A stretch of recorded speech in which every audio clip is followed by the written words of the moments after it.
Bienvenidos, les habla la profesora Aurelena Peña. Hoy vamos a dialogar sobre el tema del efectivo y en el aspecto relacionado con el arqueo de caja chica. Es importante destacar acá las competencias que debemos lograr.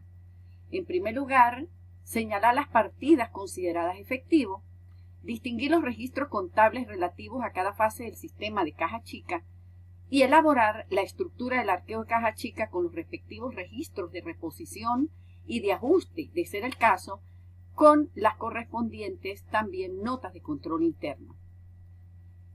Acá, cuando hablamos de arqueo de caja chica, debemos considerar tres elementos esenciales. El primer elemento relacionado con la estructura del arqueo. Efectivamente, allí vamos a reflejar, vamos a mostrar lo correspondiente al efectivo, las partidas que se consideran como tal, los comprobantes de gasto y los otros comprobantes de gasto. El segundo elemento se relaciona con la reposición de caja chica y con los registros de reposición en fecha stock, fecha de cierre y después del cierre. Y finalmente vamos a abordar lo relacionado con las notas de control interno. El primer elemento relacionado con la estructura del arqueo de caja chica a la vez considera tres elementos fundamentales.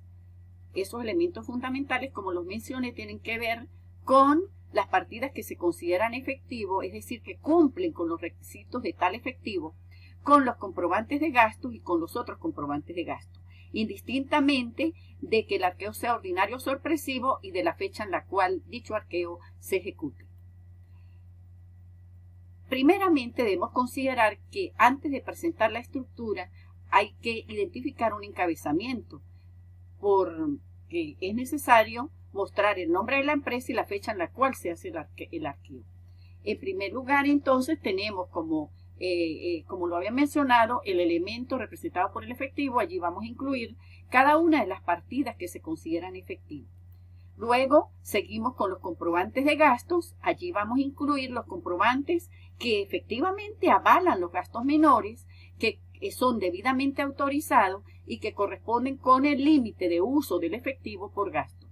Finalmente, tenemos los otros comprobantes de gasto. Allí vamos a incluir los comprobantes que no cumplen con alguno de los requerimientos anteriormente mencionados, es decir, que tal vez no estén autorizados, que no correspondan tal vez a gastos menores o que sencillamente no cumplan con el límite de uso de efectivo por gasto. Esos tres elementos se tienen que totalizar y comparar con el saldo según contabilidad. Ello me va a originar faltantes o sobrantes en caja chica. Ese faltante, si en caso de que sea faltante, es porque me dio resultado negativo y en caso de que sea sobrante, porque me dio resultado positivo. En todo caso, esa cuenta faltantes o sobrantes en caja chica puede tener saldo débito o saldo crédito, dependiendo si los faltantes superan a los sobrantes o los sobrantes superan a los faltantes. El segundo elemento que vamos a tocar acá se refiere a la reposición de caja chica. La reposición de caja chica indudablemente tiene relación con la fecha en la cual se efectúe el arqueo. Así tenemos entonces el arqueo en fecha stock. Este se efectúa al cumplirse o al darse el saldo mínimo, es decir, el límite establecido por política en cuanto al efectivo que debe permanecer en caja chica. Puede ser ordinario o sorpresivo y va a derivar un registro de reposición.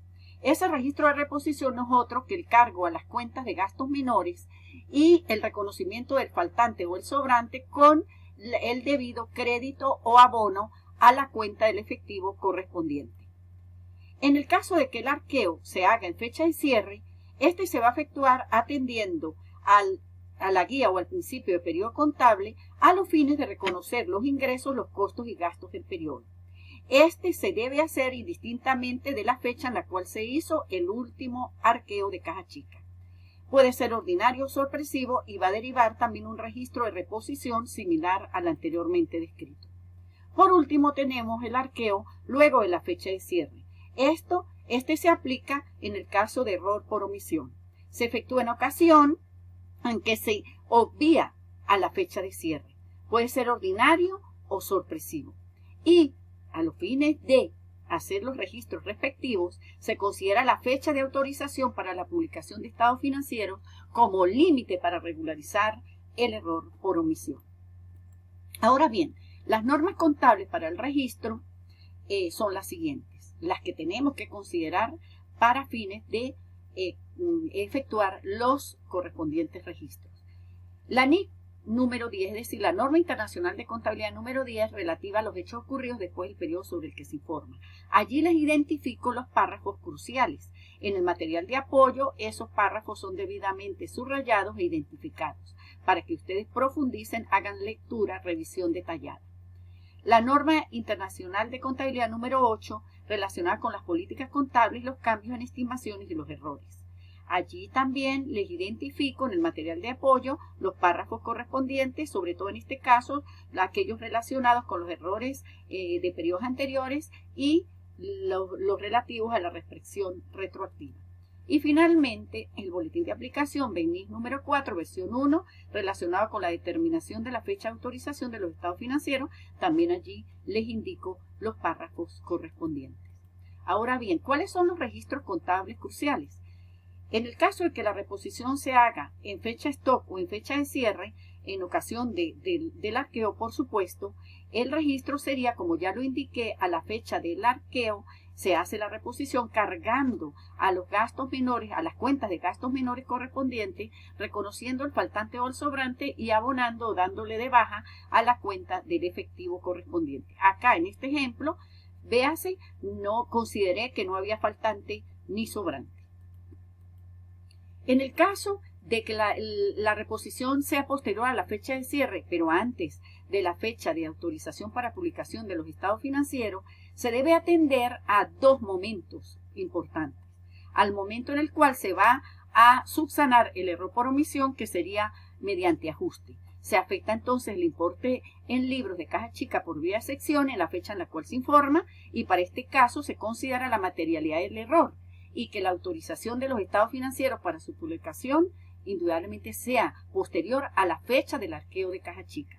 El registro sería el que muestro allí. A la fecha en la cual se informa, se reconocerían los gastos hasta esa fecha, se reconocería, por supuesto, las cuentas de activo en el caso de que se manifiesten otros comprobantes de gasto, y le vamos a dar de baja caja chica por vía de sección para mostrar el saldo real físico que tenía y el físico que tenía caja chica en la fecha en la cual se informa.